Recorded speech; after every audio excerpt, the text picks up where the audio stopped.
এবার সরকার পতনের দাবিতে পাকিস্তানে শুরু হয়েছে গণ আন্দোলন। পাকিস্তানের সাবেক প্রধানমন্ত্রী ইমরান খানের মুক্তির দাবিতে বিক্ষোভ করছেন পাকিস্তানের ছাত্র জনতা।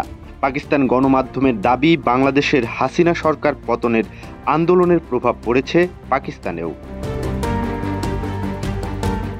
গত আগস্ট থেকে জেলে থাকা ইমরান খানকে গত শনিবার ইদ্যত মামলা থেকে খালাস দিয়েছেন দেশটির আদালত।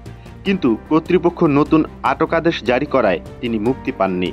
ইমরান খান 2022 সালে বিরোধী দলের আনা অনাস্থা ভোটে ক্ষমতাচ্যুত হন।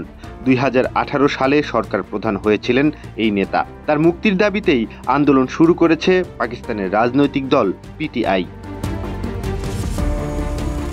দেশটির বিভিন্ন গণমাধ্যমের প্রতিবেদনে দাবি করা হয়েছে, পাকিস্তানের এই আন্দোলনকারীরা অনুপ্রেরণা পেয়েছে বাংলাদেশের ছাত্র জনতার সফল গণ আন্দোলন থেকে। শুধু তাই নয়, দেশটিতে দেখা গেছে বেশ কিছু বিরল দৃশ্যও, যা বাংলাদেশ সহ বিশ্ববাসীকে করেছে হতবাক। পাকিস্তানের রাস্তায় বিক্রি হচ্ছে বাংলাদেশের পতাকা।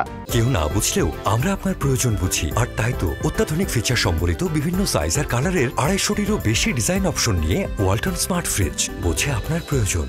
শুধু তাই নয়, আন্দোলনের কর্মসূচিতে বাংলাদেশ নিয়ে মিছিল, স্লোগান এবং রাস্তায় গান গাইতেও দেখা গেছে পাকিস্তানের তরুণ প্রজন্মকে। সামাজিক যোগাযোগ মাধ্যমে আন্দোলনের কিছু ভিডিও চিত্র ছড়িয়ে পড়েছে। সেসব ভিডিওতে দেখা যায় বাংলাদেশের পতাকা হাতে স্লোগান দিচ্ছেন পাকিস্তানিরা। তুমি কে আমি কে, বাংলাদেশ বাংলাদেশ স্লোগানে মুখরিত হতে দেখা যায় পাকিস্তানের রাজপথ। বাংলাদেশের ছাত্র জনতার গণ অভ্যুত্থানে যেভাবে শেখ হাসিনা পালিয়ে গেছে, পাকিস্তানেও এমন কিছু ঘটার স্বপ্ন দেখছে সে দেশের তরুণ প্রজন্ম। বাংলাদেশের গণ আন্দোলনে শহীদদের শ্রদ্ধা জানাতে এবং নিজেদের আন্দোলনে অনুপ্রেরণা পেতে বাংলাদেশের পতাকা উড়াচ্ছেন তারা।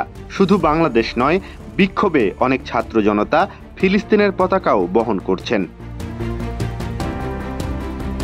এদিকে আন্দোলনকারীদের ধর্ম নিয়ে প্রশ্ন তুলেছেন পাকিস্তানের জেনারেল আসিফ মুনির।